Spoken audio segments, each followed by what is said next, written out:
Welcome my YouTube channel MS teaching centre. मैं MS sir. इस video part 11 में जो चैप्टर 2 मैट्रिक का चल रहा है, चैप्टर 2 का बेसिक कंसेप्ट है।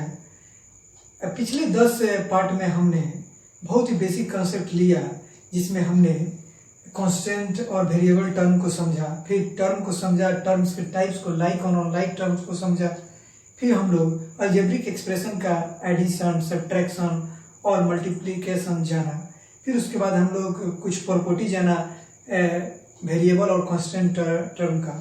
फिर मैंने पोलिनोमियल का डिफिनीशन दिया। फिर टाइप्स ऑफ पोलिनोमियल, बहुपद का मैंने प्रकार बताया on the basis of terms, पद के आधार पर, और on the basis of degree, घातांक के आधार पर। इस वीडियो में हम लोग बहुपद के शून्यक या मूल या मान के बारे में जानेंगे।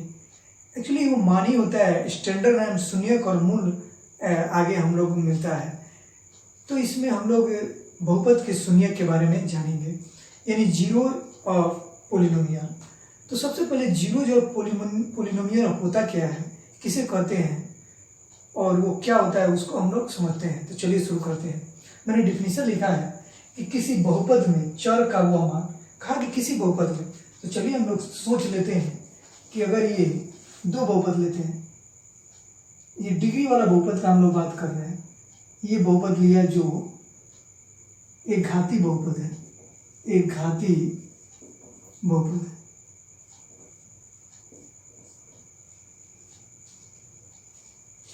और एक दूसरा जो है हम ले रहे हैं डिफिनीशन, x² + 6x + 8।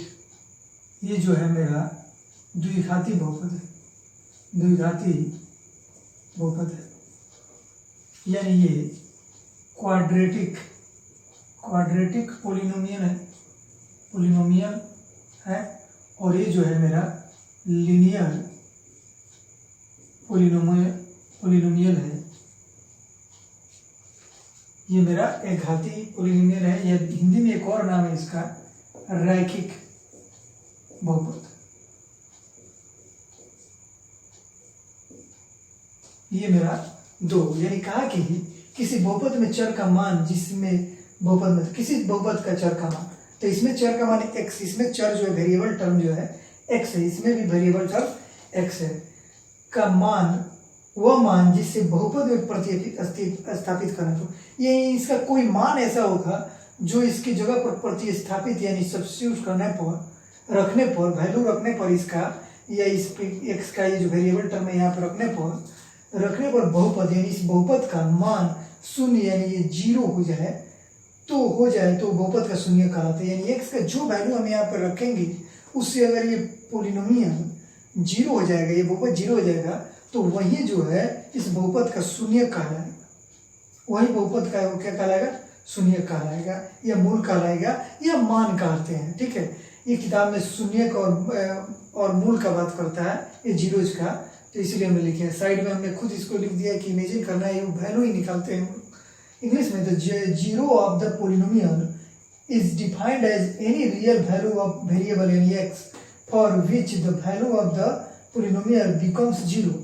यानी वही बात जो मैंने अभी समझाया, वही कह रहा है यहाँ इंग्लिश में डिफिनीशन में, कि पोलिनोमियल का जो वेरिएबल टर्म है, उसकी जगह पर कोई ऐसा वैल्यू रखिए जिससे पोलिनोमियल जो हो वो जीरो के बराबर हो जाए, इक्वल टू जीरो हो जाए, value of equal to zero हो जाए। तो देखिए, अब यहाँ पे मैंने दो एग्जाम्पल ले रहा हूँ। उससे पहले मैं एक बहुत ही इम्पोर्टेंट चीज़ बताने जा रहा हूँ, जो हमेशा ऑब्जेक्टिव में एक क्वेश्चन पूछते रहता है। यहाँ से पूछता है कि कोई पोलिनोमियल दिया रहेगा और बोलेगा कि इसका वैल्यू क्या होगा, इसका मान कितना होगा, क्या होगा का बात अलग, यानी इस वैल्यू का मान कितना होगा।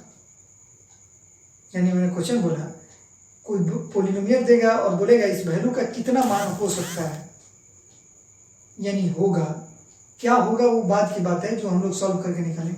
लेकिन क्या होगा, तो हम बता दूं कि किसी भी पोलिनोमियल का आप देख कर बता दीजिएगा कि इसका इतना वैल्यू निकलेगा। वो कैसे, तो जो मैक्सिमम पावर होता है किसी पोलिनोमियल का, वही तो मेरा डिग्री ऑफ पोलिनोमियल कहलाता है। तो डिग्री ऑफ पोलिनोमियल ही उस पोलिनोमियल का वैल्यू होगा उतना ही पोलिनोमियल का वैल्यू होगा। यानी जो मैक्सिमम डिग्री होगा किसी पोलिनोमियल का उतना ही उसका वैल्यू भी होगा, उतना ही उसका वैल्यू निकलेगा। जैसे यहाँ पे ये मैक्सिमम यहाँ डिग्री क्या है 1 है, यहाँ मैक्सिमम डिग्री 1 है। इसका मतलब हुआ कि x का जो मान जो भी यहाँ पे होगा वो एक ही होगा, दूसरा और नहीं होगा, एक के अलावा दूसरा नहीं हो सकता। यानी x का जो वैल्यू है 2 है 4 है 5 है कुछ भी है, लेकिन x का जो वैल्यू निकलेगा एक ही होगा। यानी मान जो कितने हो सकते हैं तो एक ही। यहाँ पे देखिए यहाँ मैक्सिमम वैल्यू जो है डिग्री इसका 2 है, तो इसीलिए यहाँ पे जो x का वैल्यू निकलेगा वो 2 निकलेगा।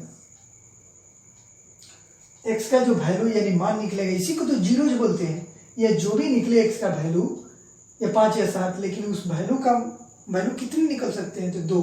उसी तरह जितना मैक्सिमम वैल्यू रहेगा, अगर मैं यहाँ पे लिखूँ x³ plus 10x square minus x plus 5, इसमें मैक्सिमम जो वैल्यू दिख रहा है पावर वो 3 है। इसका मतलब यहाँ पर x का जो वैल्यू निकलेगा वो 3 हो सकता है। जो भी यहाँ पे हो 2 5 8 हो, कोई दूसरा हो कोई मतलब नहीं, लेकिन कितना वैल्यू हो सकता है तो 3 वैल्यू से हो सकता है। तो इसीलिए ऑप्शन पूछ देता है, कोई पोलिनोमियल लिख देगा और बोलेगा इसमें इस बहुपद का कितना मान हो सकता है, तो जो मैक्सिमम पावर होगा वही उस पोलिनोमियल का मान होगा। इतना तो आपको अब जानकारी हो गया। अब हम लोग इसको देखते हैं कि इसका जीरोज कैसे निकालेंगे। जो होगा वैल्यू इसमें 1 वो क्या हो सकता है, यहाँ जो होगा वैल्यू 2 वो क्या हो सकता है।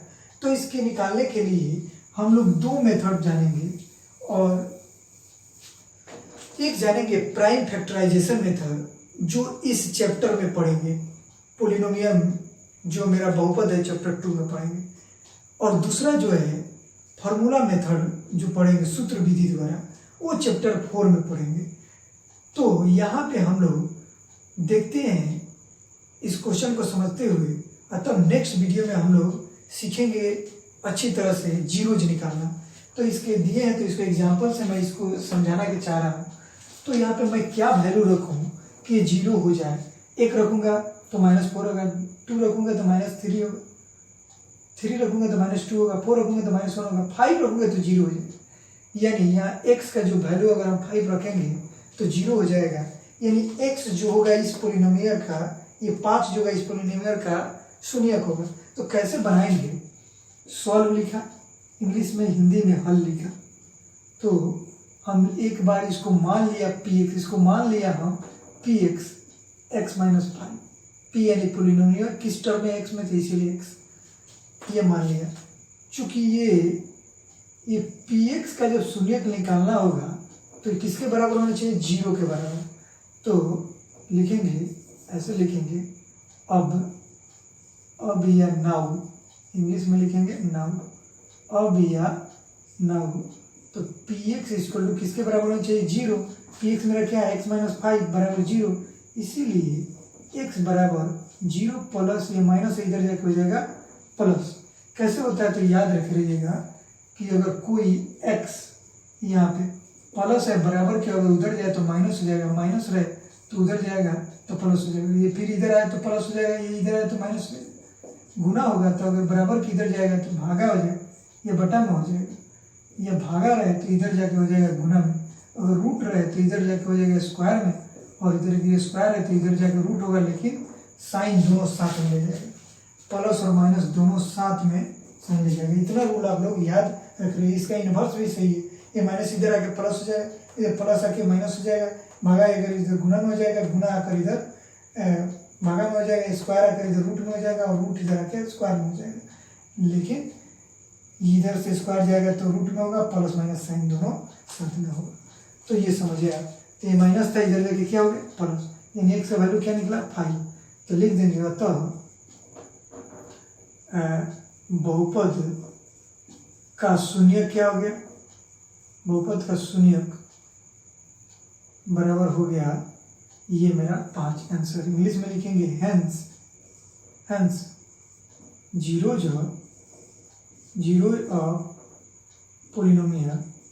पोलिनोमियल क्या हो गया, पोलिनोमियल बराबर 5 आंसर। तो इस तरह से हम लोग ये जान गए, ये निकालना है। इसमें भी 2 वैल्यू आएगा, लेकिन इसको बनाने का मेथड हमको जानना जरूरी है। तो हम लोग नेक्स्ट वीडियो में इसके पूरी तरह से अच्छा तरह से जानेंगे। पहले लीनियर इक्वेशन का कैसे फॉर्म होता है और उसका वैल्यू कैसे निकालेंगे, फिर हम लोग क्वाड्रेटिक इक्वेशन पोलिनोमियल का जानेंगे कि कैसे निकलता है, फिर क्यूबी का, तब हम लोग एक्सरसाइज पे जाएंगे।